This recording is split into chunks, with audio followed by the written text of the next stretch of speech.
Video ini dibuat untuk sementara menyampingkan orang-orang yang saling cinta antar kedua bangsa. Bagi kalian yang lemah bulu dan tidak suka dengan video semacam ini, saya mohon untuk out frame. Ini masalah integritas bangsa dan jiwa nasionalis. Saya maklumi sebagian dari kalian tidak suka, tapi sejarah telah diukir. Di dalamnya terdapat harga diri bangsa yang selama ini diremehkan, yang membuat sakit hati banyak warga negara Indonesia. Kalian juga harus pahami bahwa video ini dibuat tidak serta-merta karangan omong kosong belaka. Dan saya memohon maaf sebesar-besarnya kepada kalian yang tetap nekat menonton video ini walaupun tidak suka. Saya atau kami bukan siapa-siapa, kami hanya bagian dari bangsa Indonesia yang begitu mencintai negerinya, yang tidak rela bangsanya terus direndahkan. Dalam beberapa dekade belakangan ini kita sudah membuktikan bahwa kita bangsa Indonesia adalah bangsa besar dan tidak bisa dianggap remeh lagi. Malaysia dikenal dengan negeri yang lebih maju dari Indonesia untuk saat ini, namun apakah yang maju itu rakyat pribuminya sendiri, yang lebih dikenal luas dengan bangsa Melayu? Yang bisa menilai adalah rakyatnya sendiri. Konflik horizontal antara Indonesia dan Malaysia sudah terjadi bahkan sebelum Malaysia merdeka. Konflik berkepanjangan ini telah berlarut-larut dan mendarah daging untuk sebagian rakyat Indonesia dan Malaysia. Yang dulunya konflik militer sekarang telah berubah menjadi konflik ketegangan tensi antar rakyatnya. Intinya sebagian masyarakat sekarang saling adu gengsi terhadap kemajuan negaranya. Pada era Orde Lama, rakyat Indonesia dan Malaysia saling membenci satu sama lain, akibat dari konfrontasi Ganyang Malaysia.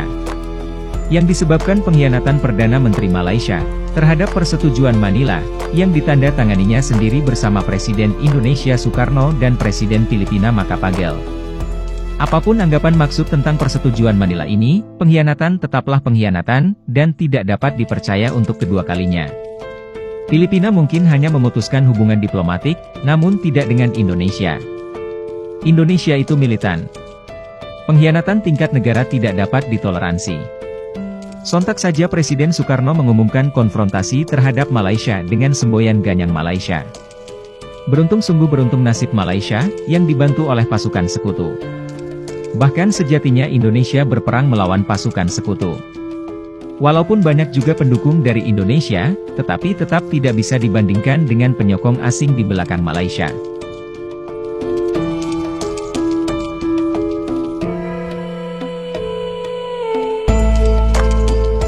Pada saat puncak peralihan Orde Lama ke Orde Baru, lagi-lagi Malaysia diuntungkan dengan konflik internal di dalam negara Indonesia, berkaitan dengan isu PKI, bahkan inilah yang menyebabkan meredanya ketegangan antar kedua negara. Jika tidak ada konflik ini, dapat dipastikan serangan Indonesia kepada Malaysia terus dilancarkan sampai tujuannya tercapai. Soeharto yang mengambil alih tampuk kekuasaan dari Soekarno, membuat Indonesia sempat mesra dengan Malaysia.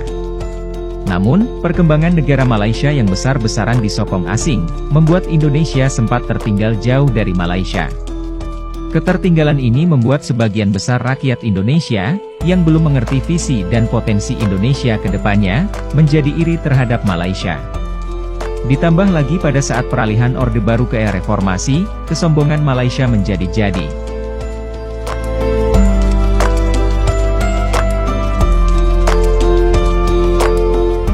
Banyak kasus dan isu yang menggambarkan bahwa Malaysia merendahkan Indonesia.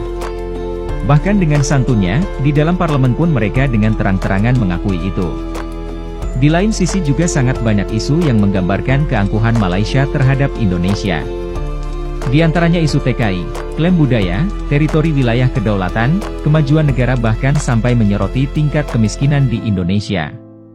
Semua isu-isu ini membuat rakyat Indonesia secara luas tertantang, untuk membuktikan bahwa Indonesia tidak rendah seperti yang mereka bayangkan.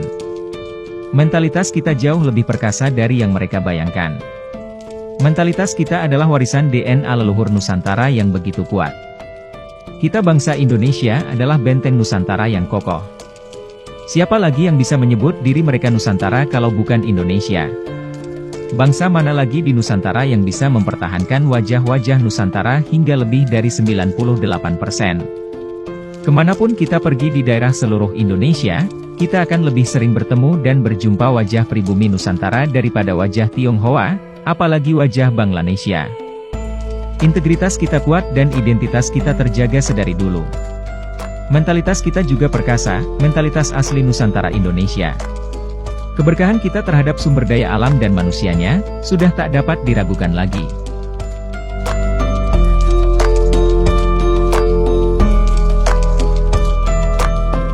Terlahir dan dibesarkan dari daerah bantaran kali, tetapi, sosok ini adalah yang membuka kembali pintu gerbang harapan bangsa.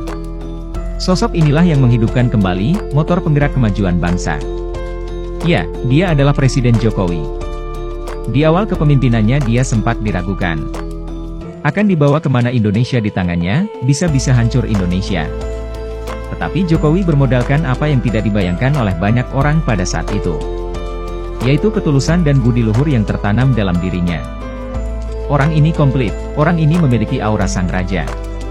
Kemanapun dia berkunjung di daerah di Indonesia, disitulah terdapat air mata kebahagiaan dari rakyatnya. Di seluruh dunia pun saya yakin pemimpin seperti ini hanya ada di Indonesia. Auranya mengerikan, auranya memancarkan semangat kepada rakyat Indonesia untuk bangkit bersama, memajukan bangsa Indonesia, bukan hanya di regional saja tetapi di kancah internasional juga. Dia bukan Soekarno yang begitu gagahnya melawan penyerbu asing. Dia juga bukan Soeharto yang begitu gahar dalam kesenyapan, mempertahankan keutuhan bangsa. Dia adalah pemimpin visioner yang merangkul seluruh rakyat Indonesia dari dalam. Untuk menunjukkan kepada dunia, bahwa Indonesia adalah negara besar yang dapat bersaing dengan negara-negara besar lainnya dalam hal kemajuan negara.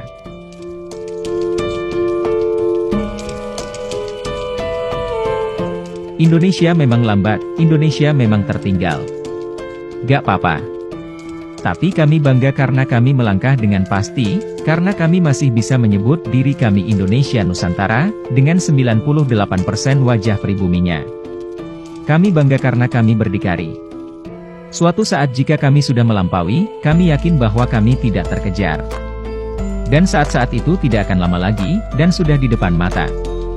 Bahkan di beberapa sisi Indonesia sudah melakukannya. Jangan pernah remehkan kami bangsa Indonesia. Kami seperti ini bukan berarti kami benci sama Malaysia. Kami seperti ini merupakan balasan terhadap hinaan yang ditujukan kepada kami selama ini. Hanya itu saja tidak lebih. Semoga Tuhan selalu memberkati bangsa Indonesia, dan semoga di saat Indonesia sudah lebih maju, rakyat Indonesia tidak sombong terhadap Malaysia. Kami yakin itu, karena jauh di lubuk hati kami bangsa Indonesia, rakyat Melayu Malaysia tetap saudara kami. Salam kebangkitan Nusantara Indonesia.